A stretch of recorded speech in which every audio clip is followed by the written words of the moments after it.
Al-Fatihah.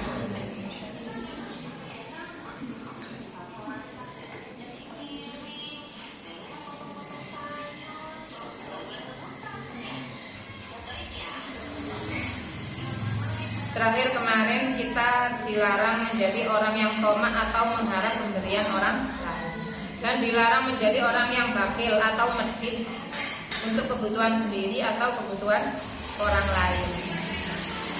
Nah, terkait dengan ilmu tadi saya dapat ilmu sedikit, tapi ini penting. Seorang murid itu tidak hanya butuh mendapatkan ilmu, tapi butuh juga agar rohnya murid itu sambung dengan rohnya guru. Saya ulangi, seorang murid itu tidak hanya butuh mendapatkan ilmu yang banyak, tapi penting juga agar rohnya murid itu sambung dengan rohnya guru. Itu yang kemudian akan membantu membuat baik ilmu itu barokah, atau di akhirat nanti guru itu bisa memberikan syafaat pada murid ya. Makanya itu yang saya selalu lakukan ketika saya mau ngaji ataupun saya mau Fatihah yang saya kirimkan itu saya niatkan saya kirimkan ke Muassis Sidogiri, ke Masyayikh Al-Yasin, karena saya kan ya santri Sidogiri, santri Al-Yasin. Begitu juga kalian besok, ya kalau sekalian ngaji entah ngaji Yasin atau apa, itu jangan lupa kirimkan ke guru yang pernah kalian ajar. Kenapa kok kayak gitu? Karena dengarkan, salah satu bagian dari kita besok itu selamat itu kan mendapatkan syafaatnya Rasulullah ya. Mendapatkan syafaatnya Rasul itu salah satunya adalah karena ruh kita sambung dengan ruhnya Rasul. Dan gak mungkin roh kita itu langsung sambung dengan rohnya Rasul kalau tidak melalui guru. Kenapa? Guru yang mengajarkan kita tauhid, mengajarkan kita fikih.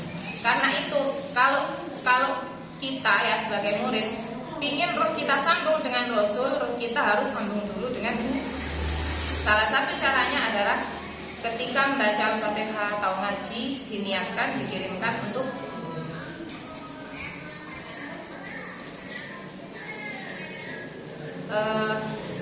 Waqala Nabi sallallahu alaihi wasallam lan dawuh sapa Nabi Muhammad sallallahu alaihi wasallam annasu utawi manungso kulluhum sakabehane annas fil faqri iku ing dalem kepikiran maka fatal faqri krana wedi kuwatir fikih wa kanu lan ana sapa nas fi zaman ing dalem mangsa al awali kang awal ya ta'allamuna iku padha ngaji kabeh al khilfata ing penggawean. Tumaya ta'allamuna nuli padha ngaji sapa menungso tadi al-ilma ilmu hatta la yatma'u sehingga ora kepingin sapa annas fi amwalin nasi ing dalem hartane manusia. Wafil hikmah. Dalam hadis Nabi disebutkan annasu kulluhum fil faqri maqafatal faqri.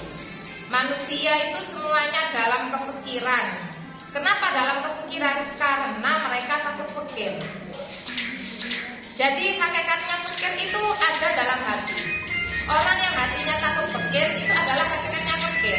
Jadi ketika kamu melihat manusia itu miskin, belum tentu dia miskin. Kalau dia hidupnya tenang saja, nggak susah, berarti dia nggak miskin. Walaupun rumahnya sederhana, belanjanya sederhana, ya. Tapi kalau kondisinya dia tenang dan biasa-biasa saja, berarti dia tidak miskin secara hakikat.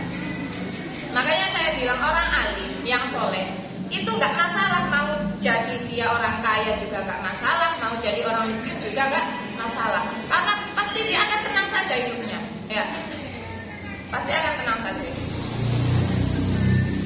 Bahkan di zamanil awal dan pada zaman dulu itu, ya ta'allamunal hifah, orang menuntut ilmu itu kerja dulu. Itu salah satu yang membedakan zaman sekarang dan zaman dulu. Zaman dulu orang mau mondok, mau belajar itu kerja dulu, baru kemudian menuntut ilmu. Tapi ini konsentrasinya sepertinya ilmu agama. Kalau sekarang itu mondok ya, atau ngaji fikih walaupun nggak mondok, ngaji kelanggar ngaji kita. Itu bisa jadi paginya kerja, sorenya ngaji. Pokoknya kerja wes ya. Kenapa? Karena dia tidak menjadi orang yang tomak atau mengharap pemberian manusia.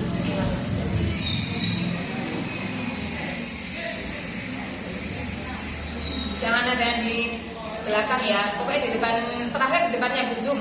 Di belakangnya buzum nggak boleh di tempat.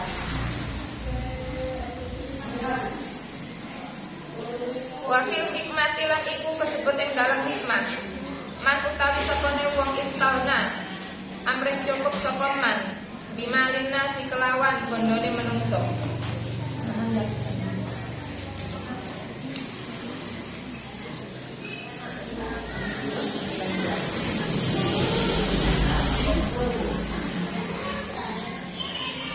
Iftakoro mongko dadi fikir sapa man wal al. Iftakor. Man istauna bimalin nasi iftakor. Wal alim utawi wong alim ida kana ari kalane ana sapa alim iku tomaan akeh tomake sapa alim lam tabako mongko ora tetep laku kedue alim apa hormatul ilmi mulyani ilmu. Dan dalam sebuah hikmah itu sebuah petuah ya. Manistauna bimalin nasi iftakoro, orang yang selalu menginginkan atau merasa kepingin kaya dari hartanya manusia, dari minta ya, dari meminta-minta, dari disalamani wong pingin soge, tapi soge ngarep salamane wong. Iftakoro maka sejatinya dia adalah orang fakir. Wal alim idza kana tamaan, dan orang alim ya, ustadz, kiai, pintar kitabe, jika dia menjadi orang yang tamak, maka hilanglah kehormatan ilmu. Jadi kalau bisa ilmu agama itu bukan sebagai pekerjaan. Jadi alim agama itu tidak ngarep-ngarep salamane uang, tapi ilmu agama itu sebagai bekal saja ya, sebagai bekal hidup. Kerja ya kerja. Makanya saya minta yang fanatik-fanatik agama, kamu pengen nuntut ilmu agama, nuntut saja. Tapi jangan pernah berkeyakinan dalam hati bahwa ilmu agama itu untuk pekerjaan ya. Ilmu agama ya ilmu agama saja. Kerja.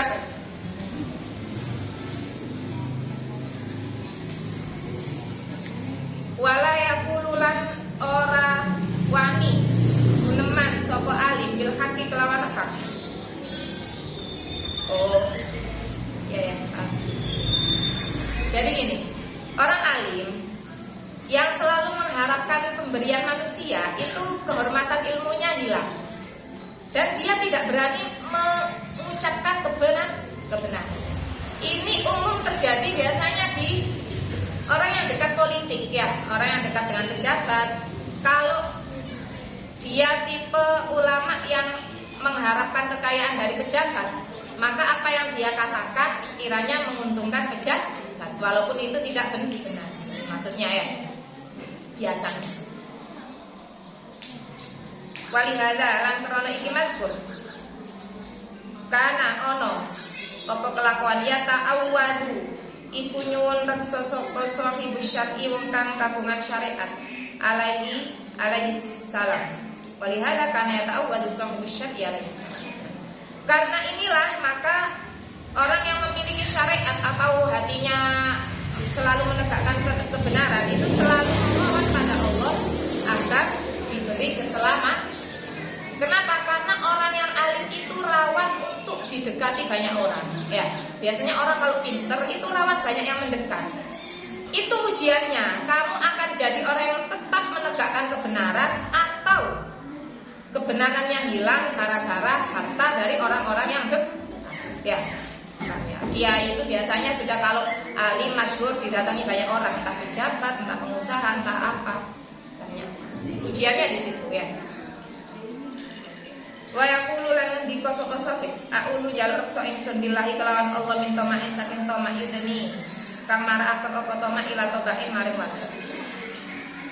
Makanya para ulama itu meminta mohon pada Allah, minta lindungan a'udzubillah untuk dijauhkan dari sifat tomak. Karena tomak itu kalau dipelihara maka akan menjadi watak, sama dengan malas. Malas itu kalau dipelihara menjadi watak.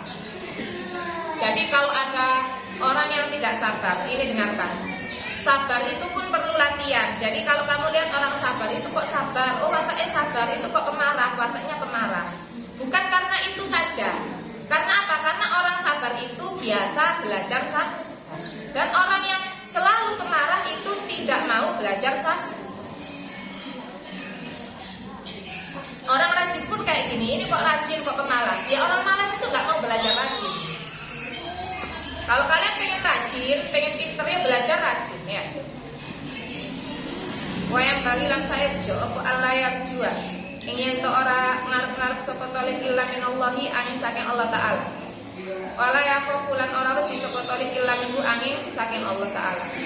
Waya dalam pertero apa dalika mengkono-mengkono rojak dan khauf bimujawazati haddis syar'i kelawan ngliwati batas syarak wa adamiha lan ora anane mujawazah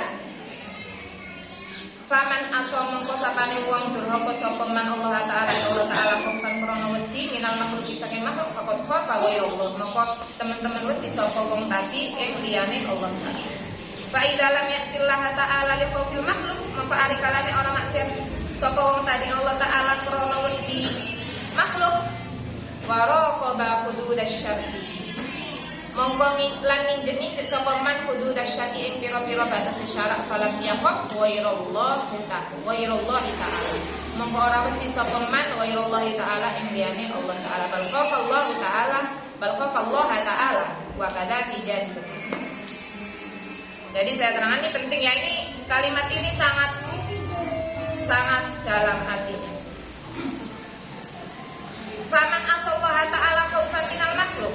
Barang siapa yang maksiat pada Allah karena takut makhluk, melanggar perintah Allah karena takut manusia. Bisa kayak gitu, bisa suatu saat, mungkin sekarang belum kalian. Yang kalian mungkin terjadi gini yang namanya melanggar perintah Allah karena takut makhluk. Biasanya laki-laki, saya itu pernah. Laki-laki, ya ini jangan kalian lakukan ya. Terjebak ke pertemanan, kan takut dengan temannya, takut tidak ditemani. Biasanya kalian kalau sudah kumpul-kumpul, temannya akrab, itu takut kalau temannya nggak nyokong. Terus suatu ketika temannya nyuruh, ayo minum, setelah nggak minum nggak digoncong, itu berarti kamu maksiat pada Allah karena makhluk. Mau minum, maksiat sama Allah karena teman, itu hati-hati ya. Maka seperti itu bagaimana? Maka kamu adalah kategori orang yang takut pada selain Allah. Jangan sampai seperti itu. Kebenaran itu kebenaran, baik kamu punya teman atau nggak punya teman, kebenaran harus dipertahankan.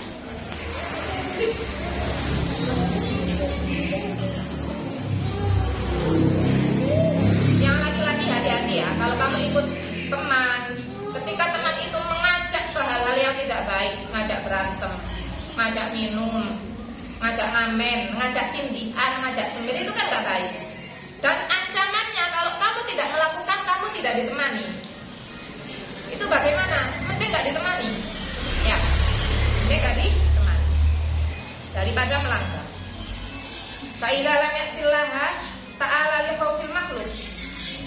Sebaliknya, jika tidak maksiat pada Allah juga karena takut makhluk, taatnya karena takut orang, taat karena takut dimarahi, taat karena takut ditilang, taat karena takut apa ya, waraqaba hududasy syar'i, dan dia menginjak-injak batas-batas syariat, falam yakhaf wairallahi ta'ala, maka tidak tergolong kategori takut pada selain Allah. Jadi ini mending kamu taat tapi karena takut manusia, asalkan kamu tidak menginjak-injak syariat, maksudnya nggak gaya turunan hukum, itu tetap kamu distatuskan takut pada Allah. Ya, jadi taat karena takut makhluk, tapi asal taat ya. Dengan catatan tidak menginjak-injak syariat, itu tetap dikategorikan takut pada Allah. Ya. Bal khafallaha ta'ala, bahkan dia tergolong kategori takut pada Allah. Wa kadza fi janibir roja, begitu juga dia dianggap mengharap pada pemberian Allah. Sudah jam berapa, Bu? Habis. Jelaan nih, habis.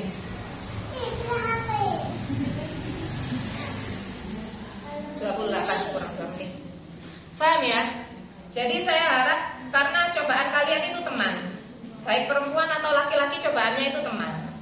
Kalian jelek gara-gara teman, baik pun gara-gara teman. Maka hati-hati ketika di tengah jalan teman kamu mengajak untuk melanggar ketentuan Allah, ya. Maka pilihan kamu mending saya tidak berteman. Ya ingat ya, mending saya tidak